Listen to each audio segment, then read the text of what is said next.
Hello friends and welcome to the MedProCheck medical lectures. जसं की तुम्हाला सर्वांना माहिती आहे की BSc नर्सिंगचे ॲडमिशन 2024साठीचे जे आज चालू झालेले आहेत. तर आज दिनांक 16 ऑगस्ट 2024 रोजी आपले BSc नर्सिंगच्या ॲडमिशनमध्ये नवीन अपडेट आलेली आहे. तर ती अपडेट काय आहे तर त्याची नोटीसमधून आपण आज जाणून घेण्याचा प्रयत्न करू. तर चालू करू आपण आजच्या व्हिडिओला. तर government of Maharashtra state common entrance test cell Maharashtra state Mumbai म्हणजे आपलं जे CET सेल आहे तर CET सेलने आज दिनांक 16 ऑगस्ट 2024 रोजी नोटीस नंबर 12 BSc नर्सिंगसाठी अपडेट केलेली आहे. तर याच्यामध्ये काय आहे, second extension for cap registration for basic BSc nursing for academic year 2024-2025. जसं की आपण बघत आहे की रजिस्ट्रेशन चालू झाले होते. रजिस्ट्रेशन नंतर परत एकदा एक्सटेन्शन डेट आली 16 तारखेपर्यंतची आणि आज 16 तारीख मित्रांनो. तर आज परत एकदा एक्सटेन्शन आलं आहे रजिस्ट्रेशनसाठी. तर याच्यातून आपल्याला एक गोष्ट अशी कळते की जेवढे पण आपल्याला ॲडिक्वेट रजिस्ट्रेशन पाहिजेत तर तितके रजिस्ट्रेशन अजूनपर्यंत झालेले नाही आहेत. तर त्याच्यामुळे CET सेल काय करतंय की डेट वाढवतंय. तर ही जी डेट वाढवण्याचं कारण आहे तर याचं एवढंच एक रिझन असणार आहे की त्यांना ॲडिक्वेट मुलं अजून भेटलेले नाही आहेत आणि जेवढे जास्त रजिस्ट्रेशन होतील तर तेवढं जे कॉम्पिटिशन आहे ॲडमिशनसाठीचं तर ते वाढत जाणार आहे. तर आपण जी मेन इन्फॉर्मेशन आहे तर त्याच्यावर थोडं फोकस करू. तर ॲक्टिव्हिटी आणि डेट्स आपण बघू. तर सर्वात पहिलं काय आहे, जसं मी मागच्या व्हिडिओमध्ये सांगितलं तुम्हाला रजिस्ट्रेशनबद्दल. तर रजिस्ट्रेशनची तारीख आता 19 तारखेपर्यंत आहे. तुम्ही बघू शकता 19 तारखेला रात्री 11 पर्यंत तुम्ही रजिस्ट्रेशन करू शकता. त्यानंतर त्याची जी फी आहे ती पण तुम्ही 19 तारखेला रात्री 11:59 म्हणजे रात्री 12 पर्यंत करू शकता. त्यानंतर तुम्हाला जे डॉक्युमेंट्स अपलोड करायचे आहेत तर ते डॉक्युमेंट अपलोड करायचे आहेत 19 तारखेपर्यंत. तर ज्या मुलांचं रजिस्ट्रेशन बाकी असेल तर त्यांनी 19 तारीख आता शेवट आहे आणि याच्यानंतर तुम्हाला डेट एक्सटेन्शन भेटणार नाही किंवा अजून डिले होणार नाही या प्रोसिजरमध्ये, कारण की हा तिसरा टाईम आहे की ज्याच्यामध्ये आपल्याला पोस्टपोन बघायला भेटतंय. तर आता 19 तारीख ही शेवट असेल आणि जी पब्लिक मेरिट लिस्ट आहे तर मेरिट लिस्ट आपल्याला 21 तारखेला ऑफिशियल मेरिट लिस्ट येईल. मागच्या नोटीसप्रमाणे पाहिलं तर ती 16 तारखेला येणार होती, तर ती आज पण आलेली नाहीये कारण की त्याच्यामध्ये आता परत डिले झालाय आणि आता 21 तारखेला एक अपडेटेड पब्लिक मेरिट लिस्ट येईल. तर यानंतर सेकंड काय आहे तर display of the seat matrix for cap round 1. आता सीट मॅट्रिक्स काय असतं हा भरपूर विद्यार्थ्यांचा प्रश्न असेल. तर सीट मॅट्रिक्स म्हणजे काय की नर्सिंगसाठी जेवढे पण आपले MHS ॲफिलिएटेड कॉलेजेस आहेत तर ते MHS ॲफिलिएटेड कॉलेजची लिस्ट आणि प्रत्येक कॉलेजमध्ये किती व्हॅकन्सी आहे तर याची एक लिस्ट येईल. तर त्याच्यामध्ये तुम्हाला कळून जाईल की पूर्ण नर्सिंगसाठीचे सीट किती आहेत, मुलांसाठी किती आहेत, मुलींसाठी किती आहेत. आता मुलांसाठी आणि मुलींसाठी असं काही डिवायडेशन ॲक्च्युली नाही आहे, पण काही कॉलेजेस आहेत जिथं फक्त मुलींसाठीच आहे. त्याच्यानंतर जर तुम्ही कास्ट वाईज जर बघत असाल तर तुम्हाला त्या सीट मॅट्रिक्समध्ये बघायला भेटेल की पर्टिक्युलर कॉलेजमध्ये टोटल सीट्स किती आहेत, त्याच्यामध्ये राऊंड थ्रू किती सीट भरणार आणि मॅनेजमेंटचे 15% सीट्स असतात तर ते किती आहेत.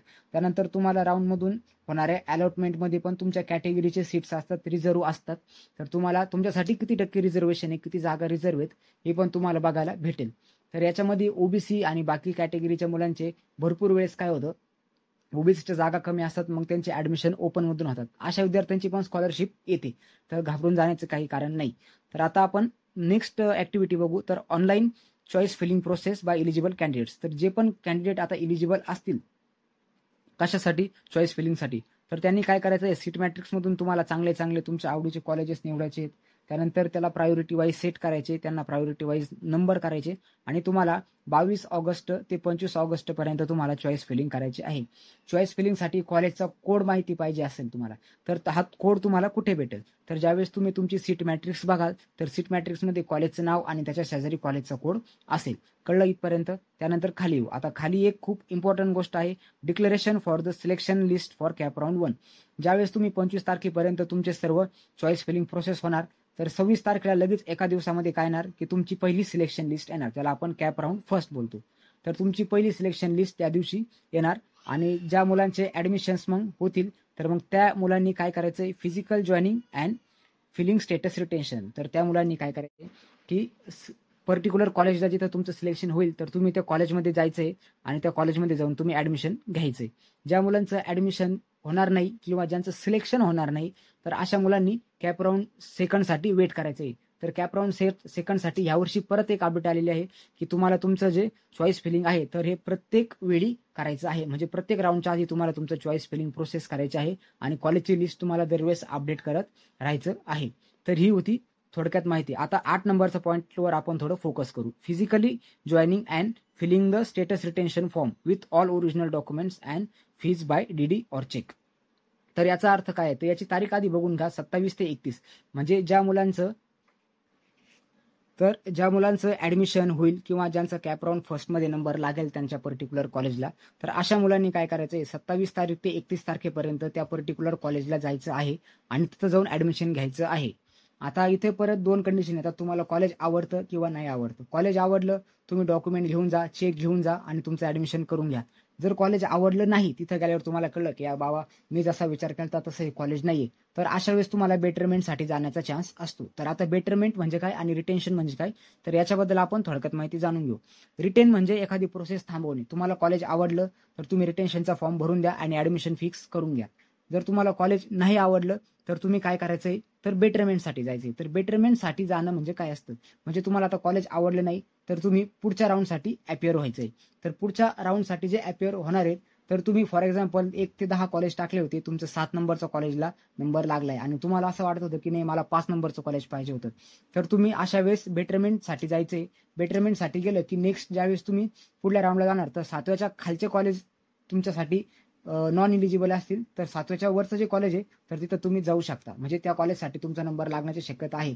आणि जर सेकंड राऊंडला जर तुम्ही बेटरमेंटसाठी गेलेल्या कॉलेजला जर नंबर जर नाही लागला, तर तुम्हाला ज्या कॉलेजला पहिल्या राऊंडला नंबर लागला होता तर तिथं तुमचं ऍडमिशन फिक्स होईल. कळलंय? आणि जर नाही कुठं जर नंबर लागला तर मग ती प्रोसेस खूप वेगळी असते. याच्यावर आपण एक स्पेशल व्हिडिओ बनवू की रिटेन्शन काय असतं आणि बेटरमेंटसाठी काय असतं. तर आता फक्त एवढंच आहे की जर तुमचा नंबर जर लागतोय तर तुम्ही त्या कॉलेजला ऍडमिशन घ्या, नसेल जायचं तर बेटरमेंटसाठी जाऊ शकता. आता बेटरमेंट आणि रिटेन्शनवर आपण एक चांगला व्हिडिओ बनवू आणि ज्याच्यामध्ये तुमचे सर्व डाऊट सॉल्व्ह करण्याचा मी प्रयत्न करेल.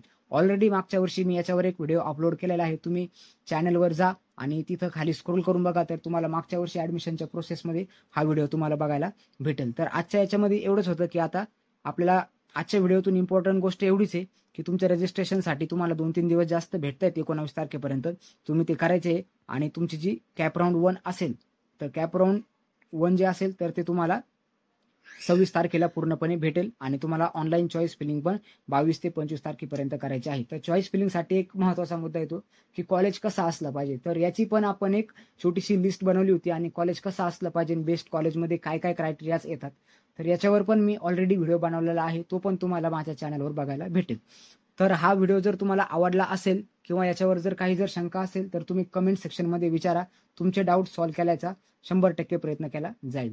त्यानंतर जर तुम्हाला अजून काही माहिती जरी जाणून घ्यायची असेल तरी पण तुम्ही ती कमेंट सेक्शनमध्ये सांगा. तुम्हाला पर्टिक्युलर टॉपिकवर जर व्हिडिओ पाहिजे असेल तर आपण कमेंट सेक्शनमध्ये तुम्ही सांगा. मी होता होईल तेवढी माहिती देण्याचा प्रयत्न करेल. आणि हा व्हिडिओ शेअर करा अशा मुलांपर्यंत की ज्यांना नर्सिंगचे ऍडमिशन घ्यायचे आहेत आणि त्यांचे भरपूर सगळे डाऊट्स असतील, तर त्यांचे डाऊट सॉल्व्ह होण्यासाठी काहीतरी त्यांना मदत होईल. चॅनलला सबस्क्राईब करा मित्रांनो.